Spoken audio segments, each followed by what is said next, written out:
कहानी की शुरुआत में हमें एक फैमिली को दिखाया जाता है जो हंसी खुशी अपनी जिंदगी गुजार रहे होते हैं, लेकिन उन्हें पता नहीं था कि कुछ ही मिनट बाद उनके साथ कुछ ऐसा होने वाला है जिसके बारे में सोचने से भी डर लगता है। जब पति पत्नी अपने बातचीत में मशरूफ थे, तभी अचानक उन्हें बाहर से लोगों की चीखने चिल्लाने की आवाजें सुनाई देने लगती हैं। जब वह दोनों घर से बाहर निकले तो उन्होंने देखा कि बाहर लोगों के बीच हलचल मची हुई है। लोग अपने अपने घरों को छोड़कर भाग रहे थे, जैसे कुछ बड़ा होने जा रहा हो। जसन और बेथ ने देखा कि हमारे पड़ोसी भी घबराए हुए जल्दी जल्दी अपना घर खाली कर रहे हैं। जसन ने पड़ोसी से पूछा कि आखिर वजह क्या है, तुम लोग क्यों घर छोड़कर जा रहे हो? लेकिन वो लोग इतने जल्दी में थे कि उन्होंने जसन की बात का कोई जवाब नहीं दिया। वहीं उन्होंने देखा कि पड़ोसी का बेटा भी अपना सामान पैक कर रहा है। जसन ने जब उस बच्चे से पूछा कि तुम लोग कहाँ जा रहे हो, तो उस बच्चे ने जवाब दिया कि मेरे पापा का एक दोस्त गवर्नमेंट ऑफिसर है। उन्होंने कहा कि एक बहुत ही जहरीला वायरस फैल चुका है जो एक नॉर्मल इंसान को मॉन्स्टर में बदल देता है। लेकिन तभी वहां उस बच्चे की मां आ गई और उसे पकड़कर वहां से ले जाने लगी। जसन ने उससे पूछा कि आखिर यह बच्चा किस वायरस की बात कर रहा है, जिस पर इस बच्चे की मां ने कहा कि अभी बताने का वक्त नहीं है, अपनी वाइफ और बेटी को लो और इस शहर से जितना हो सके दूर निकल जाओ। यह सुनकर जसन और बेथ बहुत ज्यादा घबरा गए। उसके बाद जसन बिना सोचे समझे अपनी फैमिली को गाड़ी में बिठाकर शहर से बाहर ले जाने लगता है। मगर रास्ते में उन्होंने देखा कि जो पड़ोसी भाग रहे थे वो वापस लौट रहे हैं। यह देखकर उन्हें और भी अजीब लगने लगा। आगे जाकर यह लोग ट्रैफिक में फंस जाते हैं। जब जसन और उसकी फैमिली गाड़ी से बाहर उतरे तो उन्होंने देखा कि शहर से बाहर निकलने वाला अकेला रास्ता पुलिस ने बंद कर दिया है। आसमान में यहाँ वहां हेलीकॉप्टर्स पहरा देने लगे। लोगों को बताया जाने लगा कि शहर में एक जहरीला वायरस फैल गया है और तुम लोगों को जल्दी से घर वापस लौटना चाहिए। ये बात सुनकर जसन को कुछ अजीब लगा कि जब शहर में वायरस फैल गया है तो लोगों को शहर से बाहर निकालने के बजाय उन्हें शहर में ही क्यों रहने को कहा जा रहा है। तभी अचानक पास की पहाड़ से एक बड़ा सा पत्थर उनके कार पर आ गिरा। यह देखकर वो लोग बहुत ज्यादा घबरा गए। पहाड़ हिलने लगा।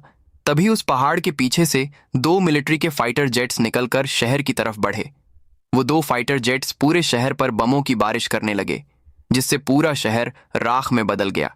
जसन की वाइफ बेथ को फौरन समझ आ गया कि अगर वह पुलिस की बात मानकर घर लौट जाते तो उनका अंजाम बहुत बुरा होने वाला था। उसके बाद वो फाइटर जेट्स सड़क पर मौजूद लोगों की तरफ बढ़ने लगे। यह देखकर सभी लोगों में हलचल मच गई। अब सबको समझ आया कि गवर्नमेंट उन्हें मारना चाहती है। सभी अपनी जान बचाने के लिए यहाँ वहां भागने लगे, पर जसन और बेथ को समझ आया कि वह कहीं भी भाग ले, वो फाइटर जेट्स उन्हें मार कर ही रहेंगे। तभी बेथ ने पीछे मुड़कर पहाड़ पर एक स्कूल देखा और उसे लगा कि बचने के लिए वह जगह बेहतर रहेगी। जिसके बाद जसन, बेथ और जोई को लेकर स्कूल की तरफ पहाड़ पर चढ़ने लगे। पीछे ब्रिज पर मौजूद लोगों पर फाइटर जेट्स बम गिराने लगे। ये तीनों तेजी से दौड़ते हुए स्कूल तक पहुंच जाते हैं और खुशकिस्मती से वहां उन्हें एक टनल मिल जाता है और बम धमाके से कुछ ही सेकंड पहले वह जल्दी से उस टनल में घुस जाते हैं। जैसे ही बंकर का दरवाजा बंद हुआ, ऊपर एक जोरदार धमाका हुआ, लेकिन खुशकिस्मती से यह लोग बंकर के नीचे थे और इनकी जान बच गई। मगर इनके लिए हैरानी की बात यह थी कि आखिर यह कौन सा वायरस था कि गवर्नमेंट को शहर के सभी लोगों को मारना पड़ा। वो लोग कुछ भी नहीं समझ पा रहे थे। बस उन्हें यह पता चल चुका था कि अगर जिंदा रहना है तो चुपचाप बंकर में जिंदगी गुजारो। लेकिन इनके लिए परेशानी की बात यह थी कि आखिर यह लोग यहाँ कब तक जिंदगी गुजारेंगे और उन्हें पेट भरने के लिए खाने पीने का क्या करना होगा। अच्छी बात यह थी कि वहाँ ढेर सारा एक्सपायरी खाना रखा हुआ था जो 3 लोगों के लिए काफी लंबे समय तक चल सकता था। जसन की वाइफ बेथ बहुत ज्यादा परेशान थी। वह अपनी बेटी जोई के बारे में सोचने लगती है कि अगर यह बीमार हो गई तब इसका क्या करेंगे। और बेथ दरवाजा बंद करते समय उसका हाथ भी लग गया था, जिसमें काफी गहरी चोट आई थी। वो दोनों इस बात को लेकर भी घबरा रहे थे कि कहीं इस जहरीले वायरस ने उनकी बॉडी पर भी अटैक न कर लिया हो। मगर अभी यह सोचने का वक्त नहीं था। उन्हें अब इस बंकर को सेफ बना दिया और तय किया कि अब उन्हें यहीं पर छिपकर जिंदगी गुजारनी है। लेकिन जमीन के नीचे रहने का जीवन आसान नहीं था। हर दिन वही एक जैसा खाना पीने के लिए कीचड़ से भरा हुआ पानी और खाली समय में वह ताश खेलते। बाहर की दुनिया से उनका पूरी तरह से कनेक्शन कट चुका था। कई दिनों तक यहाँ रहने के बाद वो लोग बहुत ज्यादा इस बंकर में तंग हो चुके थे। लेकिन वो क्या करते? अगर ऊपर जाते तो उनकी जान नहीं बच पाती। इस जीवन ने जसन के परिवार को मानो इस दुनिया के अंत का एहसास दिलाया। जोई ने अपने पापा से पूछा, पापा हम यहाँ कब तक रहेंगे? जसन के पास इस बात का कोई जवाब नहीं था। उसने अपनी बेटी से बस यही कहा, जब बाहर वायरस चला जाएगा तभी हम बाहर जाएंगे। वो अपनी बेटी की आंखों पर उंगलियां रखकर बाहर की दुनिया उससे इमेजिन करवाता है।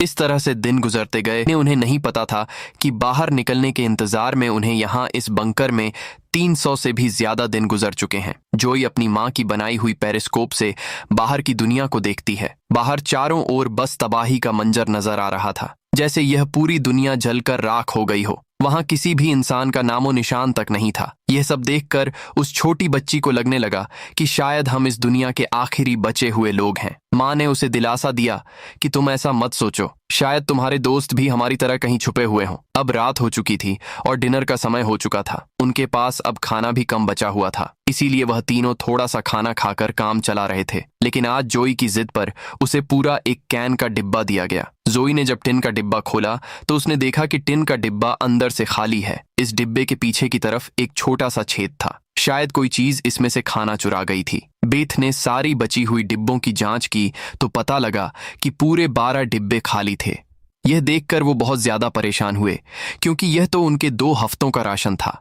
बेथ ने वेंटिलेशन जाली की तरफ देखा और अंदाजा लगाया कि शायद कोई चूहा अंदर आकर खाना ले गया। बेथ ने कहा कि अगर यह चूहा है तो इसे जल्द मारना पड़ेगा, नहीं तो यह हमारा सारा खाना बर्बाद कर देगा। बेटी के उदास चेहरे को देख जसन ने उसे दिलासा दिया कि छोटी छोटी बातों से परेशान मत हो। अगर खाना खत्म हो भी गया तो मैं ऊपर जाकर कुछ सामान ले आऊंगा। अगले दिन जब जोई अपनी माँ के साथ ब्लॉक्स में खेल रही थी, तभी पीछे से हल्की सी आवाज आई। जोई ने जब पीछे मुड़कर देखा तो एक चूहा फिर से टिन फूड चुराने घुस आया था। इससे पहले कि वो चूहा भाग जाता, जोई ने फौरन अपने पेरेंट्स को बुलाया। आज उन्हें इस चूहे को हर हाल में मारना था। जसन गुस्से में चाकू निकालकर उसे टुकड़े टुकड़े करने के लिए आगे बढ़ा, लेकिन वो छोटा सा चूहा बहुत तेज निकला। वो जसन के वार से खुद को बचाते हुए निकल भागा और टेबल पर रखी लालटीन को भी गिरा दिया। जैसे ही वह अपने बिल में घुसने वाला था, तभी बेथ ने अचानक झपटा मारा और चूहे को मार दिया। वह सब चूहे को मारने की खुशी मना रहे थे कि दूसरी तरफ लालटीन के गिरने से धीरे धीरे आग बढ़ने लगी। जसन दौड़कर उस लालटेन को बंद करने लगा, लेकिन वह लालटेन बहुत गर्म था, जिससे जसन का हाथ जल गया और लालटेन का शीशा फटने पर पूरे टेबल में आग लग गई। बेथ ने पर्दा फाड़कर आग बुझाने की कोशिश की। जसन ने नल से आधी बाल्टी पानी निकालकर उस आग पर डाला। जैसे तैसे करके उन दोनों ने उस आग को बुझा लिया, लेकिन खतरा अभी टला नहीं, बल्कि अब उनके लिए और भी मुश्किल बढ़ने वाली थी, क्योंकि आग तो वो लोग बुझा चुके थे, मगर आग से निकलने वाले धुएं ने पूरे बंकर को धुएं से भर दिया था और वह धुआं धीरे धीरे वेंटिलेशन जाली से ऊपर की तरफ निकल रहा था। ये देखकर वो सब घबरा गए, क्योंकि यह धुआं उनका वहां होने का ठिकाना जाहिर कर रहा था। अब सब लोग सांस रोककर बैठे थे। जसन ने कहा कि शायद रात का अंधेरा धुएं को छुपा लेगा और किसी को हमारे ठिकाने के बारे में पता नहीं चल पाएगा। वो तीनों डर के साए में पूरी रात जागते रहे। अगली सुबह उन्होंने खुद के तसल्ली के लिए पेरिस्कोप से बाहर झांक कर देखा तो उनके पैरों तले जमीन खिसक गई। उन्होंने देखा कि बाहर तो पूरा धुएं का गुबार उठा हुआ था। ये देखकर उन लोगों की बेचैनी बढ़ने लगी। उन्हें पूरा यकीन हो गया था कि उनके ठिकाने का राज खुल चुका है। तभी बीत ने कहा कि अगर धुआं उठा है तो उस पास राख भी जमा हुआ होगा, जिसकी जांचबीन करते हुए हमारे ठिकाने का पता चल सकता है। इसीलिए अब हमें राख की सफाई करनी होगी। जिसके बाद पति पत्नी ने बाहर जाकर सफाई करने का फैसला किया। तो उन्होंने दरवाजे की जंजीर खोली, बाहर की आवाजों को ध्यान से सुना और जब यकीन हुआ कि बाहर कोई भी नहीं है, तब दोनों ने मिलकर बंकर का दरवाजा खोला और बाहर निकल गए। अब उनकी बेटी अकेली अंदर रह गई। वह अपने पेरेंट्स का इंतजार कर रही थी, लेकिन बहुत देर तक इंतजार करने के बाद भी जब उसके माता पिता वापस नहीं आए तो उसने स्टूल पर चढ़कर दूरबीन से बाहर के हालात देखने लगी। जल्द ही उसने देखा कि उसके माता पिता बंकर के दरवाजे को छुपाने की कोशिश कर रहे थे, लेकिन तभी जोई ने कुछ ऐसा देखा जिससे उसकी सांसें गले में अटक गईं। उसने देखा कि दूर जंगल में एक काली परछाई तेजी से उनकी तरफ बढ़ रही है। बच्ची ने जोर से चिल्लाकर पापा को पीछे देखने को कहा, लेकिन दूरी बहुत ज्यादा थी, उसके माता पिता सुन ही नहीं पाए। घबराहट में बच्ची अपने डर को भूल गई और सीढ़ी पर चढ़कर बंकर से बाहर निकल आई। बाहर आते ही उसे एहसास हुआ कि उसके माता पिता अब वहां नहीं थे।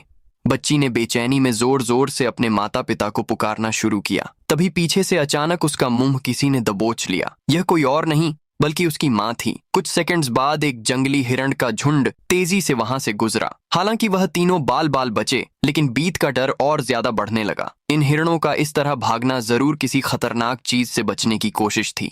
सबको खतरे का अंदाजा हुआ और वह तेजी से वापस बंकर की तरफ भागे और बंकर के अंदर घुस गए। जसन ने लकड़ी की पट्टियों से बंकर का दरवाजा बंद किया और लोहे की जंजीर से उसे कसकर बांध लिया और सबको बिल्कुल खामोश रहने का कहा। तभी उन्होंने ऊपर से कदमों की धीमी आहट सुनी। ऐसा लग रहा था कि जैसे कोई बंकर के दरवाजे की तरफ आ रहा हो। वो कई मिनटों तक लगातार बंकर के ऊपर इधर उधर घूम रहा था। ये तीनों आहिस्ता कदमों से बंकर के दरवाजे से हटकर आगे की तरफ जाने लगे और शायद अब तक ऊपर जो भी था उसे भनक नहीं लगी थी कि नीचे बंकर में कोई है। डर के मारे जोए रोने लगी। बीत उसे चुप कराती है और कहती है कि अगर आवाज बाहर तक गई तो सब खत्म हो जाएगा। वो तीनों धीरे धीरे बंकर के दरवाजे से काफी आगे बढ़ चुके थे। वो बंकर के दरवाजे से इसलिए आगे बढ़ रहे थे कि अगर कोई ऊपर से बंकर का दरवाजा खोल भी दे तो नीचे उसे हम नजर नहीं आए। लेकिन तभी जोई ने जो गुड़िया हाथ में उठाई थी उसकी रस्सी एक स्क्रू में फंस गई। वह स्क्रू धीरे धीरे ढीला होने लगा। ये देखकर जसन और बीत की सांसें अटक गईं, क्योंकि वह रस्सी गुड़िया में लगी आवाज के स्विच से जुड़ी थी। इससे पहले कि वह कुछ कर पाते वह स्क्रू एक झटके से निकल गया और उसी पल तेजी से गुड़िया के अंदर से आवाजें आने लगीं। जसन ने फौरन उस गुड़िया को चीर डाला और उसके अंदर स्पीकर को तोड़ दिया। लेकिन अब बहुत देर हो चुकी थी। ऊपर जो चीज उनका पीछा कर रही थी उससे उनकी भनक लग चुकी थी। अचानक ऊपर से जोर की टक्कर की आवाज आई और फिर भारी कदमों की गूंज सीधा बंकर के दरवाजे के ऊपर रुक गई। उसने आखिरकार उनका ठिकाना ढूंढ ही लिया और उसे खोलने की कोशिश करने लगा। वह बंकर के ढक्कन को जोर से धकेल रहा था और जंजीरों से बंद होने के बावजूद खतरा साफ महसूस हो रहा था और ऊपर के राक्षस को पता चल चुका था कि जरूर नीचे कोई मौजूद है। हालांकि वह दरवाजा मजबूत जंजीरों से बंद था, लेकिन उस चीज की भयानक ताकत के सामने वह जंजीरें एक एक करके टूटने लगी। यह देखकर जसन को पता चल चुका था कि दरवाजा अब ज्यादा देर टिक नहीं पाएगा। इसलिए वो तेजी से अंदर भागा और वाटर पंप का पाइप उखाड़ने लगा। यहाँ बेथ ने भी हिम्मत दिखाई और सीढ़ी पर चढ़कर अपने शरीर का वजन इस्तेमाल करते हुए चैन को खींचकर दरवाजा बंद रखने की कोशिश करने लगी। लेकिन फिर भी लोहे का ढक्कन धीरे धीरे खुलने लगा। तभी उसी वक्त दरवाजे के ऊपर एक काला साया नजर आया, जिसकी आंखें एक बल्ब जैसी चमक रही थीं, जैसे उन तीनों की मौत ऊपर से उनको देख रही हो। जसन ने बिना सोचे पाइप से उस पर हमला कर दिया, जिससे वह पीछे गिर पड़ा। जसन ने जल्दी से वह पाइप दरवाजे में फंसाकर दरवाजे को बंद कर दिया और वो चीज वहां से भाग जाती है। लेकिन जसन का शरीर अब भी बुरी तरह कांप रहा था। वह कभी सोच भी नहीं सकता था कि बाहर की दुनिया में ना सिर्फ बेरहम सोल्जर्स थे, बल्कि खतरनाक राक्षस भी घूम रहे थे। वह पूरा परिवार सीढ़ियों के पास मायूस बैठ जाता है, क्योंकि अब उनका ठिकाना उजागर हो चुका था। अब किसी भी वक्त उन पर हमला हो सकता था और उन्हें इस बात का अंदाजा भी हो चुका था कि इस बार तो एक आया था, लेकिन अगली बार जब वह आएंगे तो उनकी तादाद काफी ज्यादा होगी और हम उनके सामने कुछ नहीं कर पाएंगे। थोड़ी देर बाद अचानक अलमारी हिलने लगी। जसन और बेद समझ गए कि उसने अपने बाकी साथियों को भी बुला लिया है। ऊपर से तेज कदमों की आवाजें सुनाई देने लगीं, मानो हजारों जीव उनके सिर पर दौड़ रहे हों। फिर वह सभी बंकर के दरवाजे पर इकट्ठा हो गए। उनके डर से नीचे जसन, बेथ और जोए कांप रहे थे। तभी उन्होंने अचानक एक जबरदस्त हमला शुरू कर दिया। इस बार की ताकत पहले से कहीं ज्यादा थी। मजबूत लोहे का दरवाजा टूट कर नीचे गिरा और बंकर के दरवाजे पर ढेर सारी आंखें चमकने लगीं, जिसे वह लोग डर के मारे पीछे की तरफ भागने लगे। लेकिन वह राक्षस भी उनके पीछे चलते आ रहे थे। बेथ ने अपनी तेल की लैंप फेंक दी और उनके और अपने बीच पर्दे में आग लगा दी और अलमारी को पकड़कर दोनों ने उनके बीच रास्ते को ब्लॉक कर दिया। वह सभी तेजी से बंकर के अंदर की तरफ भागने लगे, पर वह लोग जानते थे कि यह सब उन्हें ज्यादा देर नहीं रोक सकते। उनके पास अब बचने का कोई रास्ता नहीं था। तभी बच्ची को जमीन की ओर खुलने वाला एक वेंटिलेशन दिखाई दिया। जसन ने ताकत से उसे तोड़ा और पूरी जान लगाकर अपनी पत्नी और बेटी को बाहर की ओर धकेल दिया। लेकिन जब खुद बाहर निकलने की कोशिश की तो तंग जगह के कारण वह अटक गया। दूसरी तरफ राक्षस उसकी ओर बढ़ रहे थे। अब जैसे तैसे करके जसन को यहां से निकलना था। उसे कोई दूसरा रास्ता नजर नहीं आया, इसलिए उसने अपने कंधे की हड्डी तोड़ डाली, जिससे वह दर्द से चीखने लगा। पर जल्दी से वह खुद को संभालकर वेंटिलेशन में घुस गया। बेथ बिना समय गवाए पूरी ताकत से जसन को बाहर खींचने लगी। जसन जैसे ही बाहर निकलने ही वाला था, तभी एक विशाल जीव ने आकर जसन के पैर को पकड़ लिया। जसन समझ गया कि अब उसका बच पाना नामुमकिन है। अब भाग निकलने की कोई उम्मीद नहीं। जसन ने अपनी पत्नी से आंखें मिलाते हुए कहा कि जो भी हो जाए, जोई को कुछ नहीं होने देना। और अगले ही पल वह राक्षस उसे बंकर में खींच लेता है। लेकिन जसन बंकर में राक्षस से डरने के बजाय उनसे कहता है कि आओ, देखता हूं तुम में कितना दम है। बीथ और जोई ने जब नीचे देखा तो बंकर में से तेज चीखने की आवाजें आ रही थीं। बीथ समझ गई कि उसका पति उन्हें भागने का समय देने के लिए लड़ रहा है। वह दर्द में भी अपनी बेटी को लेकर वहां से निकल पड़ी और राक्षस से बचते हुए वह काफी दूर आए। लेकिन भागते भागते उन्हें कुछ अजीब महसूस हुआ। उन्होंने देखा कि जो हाईवे बाहर की दुनिया तक खुलता था, अब वहां ऊंची दीवार खड़ी थी, यानी अब इस शहर से कोई भी बाहर नहीं निकल सकता है। तभी वहां हेलीकॉप्टर दूर से उड़ता हुआ आया। जब बेथ ने पीछे मुड़कर देखा तो वह एक आर्मी हेलीकॉप्टर था। वह हेलीकॉप्टर तेजी से उनके पास आकर उन पर अपनी तेज स्पॉटलाइट चमकाई। ये दोनों जैसे ही वहां से भागने वाले थे, तभी ऊपर से उन पर एक बड़ा जाल आ गिरा जिसमें यह दोनों फंस गए। वह दोनों हर एक संभव तरीके से जाल से खुद को छुड़ाने की कोशिश करने लगी, लेकिन जाल ने इन दोनों को बुरी तरह से जकड़ लिया था। बेथ ने जाल की जाली के बीच से देखा कि कुछ हरी आंखों वाले काले साए उनके पास आ रहे हैं। तभी यहां हमें कहानी का असल राज मालूम हुआ। ये जो बंदूक थामे पीली आंखों वाले लोग जिसे हम राक्षस समझ रहे थे, ये असल में कोई एलियन या फिर वायरस से इन्फेक्टेड लोग नहीं थे, बल्कि यह तो मिलिट्री के सोल्जर्स थे जो गैस मास्क और नाइट विजन ग्लासेस लगाए हुए थे। वही आंखें जिसकी पीली चमक उन्हें किसी दूसरी दुनिया का दिखा रही थी। लेकिन सवाल आता है कि आखिर आर्मी वाले इन लोगों के जान के दुश्मन क्यों बने हुए थे। ये सारा राज आपको आगे की थोड़ी सी बची हुई स्टोरी में मालूम पड़ जाएगा। अब बेथ और जो दोनों इन सोल्जर्स के कंट्रोल में थे, इनमें से एक सोल्जर ने एक बड़ी सी इंजेक्शन निकाली और दोनों के गले में बारी बारी से छुपा दी। जब इनके ब्लड को टेस्ट किया गया तो पता लगा कि यह दोनों भी जहरीले वायरस से इन्फेक्टेड हैं, जिसका मतलब कि यह दोनों इस धरती के लिए एक खतरा है, यानी अब इन्हें मार दिया जाएगा। असल में जब वायरस पहली बार फैला था, तभी इस छोटे से शहर के कई लोग इसकी चपेट में आ चुके थे। यह वायरस हवा से फैलता था और यह वायरस एक इंसान से दूसरे इंसान को बहुत ही जल्दी लग जाता। इन्फेक्टेड लोग खुद भी नहीं जानते थे कि वह बीमार है और गवर्नमेंट के पास इस वायरस को रोकने का कोई एंटीडोट नहीं था। इन्फेक्टेड लोगों को मारने के अलावा गवर्नमेंट के पास दूसरा कोई रास्ता नहीं था। बेथ रो रो कर कहती है कि प्लीज मेरी बच्ची को जाने दो। जब बेथ ने देखा कि यह सोल्जर्स उसकी छोटी बेटी को भी नहीं छोड़ने वाले, तो वह पूरी तरह गुस्से में आ गई। उसके चेहरे पर काले निशान उभरने लगे। लेकिन इससे पहले कि वो कुछ कर पाती, एक सोल्जर की गर्दन से खून का फव्वारा फूट पड़ा। वो कोई और नहीं बल्कि मौत से लौट कर आया जसन था। दरअसल बंकर में जसन मरा नहीं, बल्कि वहां वो खुद पर कंट्रोल खोकर वहां सभी सोल्जर्स को मार डाला। उस वक्त वह बहुत ज्यादा गुस्से में था। चेहरे पर काले निशान और आंखें गुस्से से लाल थीं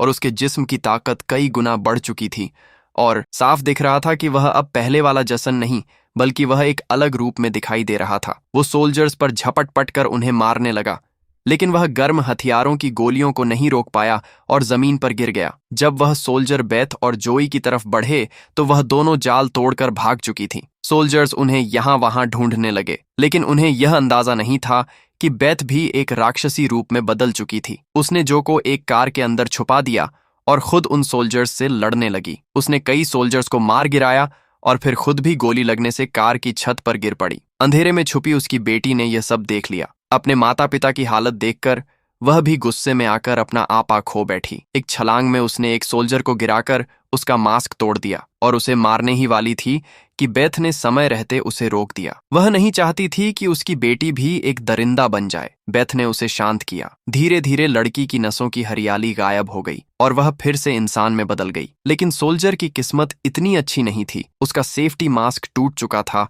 और वो धीरे धीरे वायरस से इन्फेक्टेड हो गया। दूसरी तरफ जसन की हालत बहुत गंभीर थी। उसने बेटी के चेहरे को देखकर अपने हाथ की 2 उंगलियां उसकी आंखों से फेरी और जसन ने हमेशा के लिए आंखें बंद कर लीं। उसी वक्त एक और हेलीकॉप्टर आ गया। बेथ अपनी बेटी को लेकर भागी। कबाड़ के ढेर से गुजरते हुए वो एक सुरंग में घुस गए। तभी वहां एक रोशनी उनकी आंखों पर पड़ी। देखने पर पता चला कि सामने वहीं पड़ोस का छोटा लड़का था जिसे हमने कहानी की शुरुआत में देखा था। फिर यह दोनों उसके पीछे चल पड़े। वह लड़का उन्हें एक गुफा जैसी टनल में ले पहुंचा, जहां उस लड़के के माता पिता और भी कई सारे लोग छुपे हुए थे। असल में वहां उनके जैसे ही वायरस से इन्फेक्टेड लोग थे। जिंदा रहने के लिए वह सभी अंधेरे में चूहे जैसी जिंदगी गुजारने पर मजबूर थे। ये वायरस खतरनाक जरूर था, लेकिन जानलेवा नहीं। ये वायरस इन्फेक्टेड इंसान के जिस्म पर तब ज्यादा जोर करता जब वो डर जाता या फिर गुस्से पर काबू नहीं रख पाता। लेकिन असल में उन लोगों ने खुद पर काबू पाना सीख लिया था। वो लोग शहर के सोल्जर्स को राक्षस समझते थे, लेकिन असल में वह खुद राक्षस थे। इसी के साथ यह कहानी खत्म हो जाती है।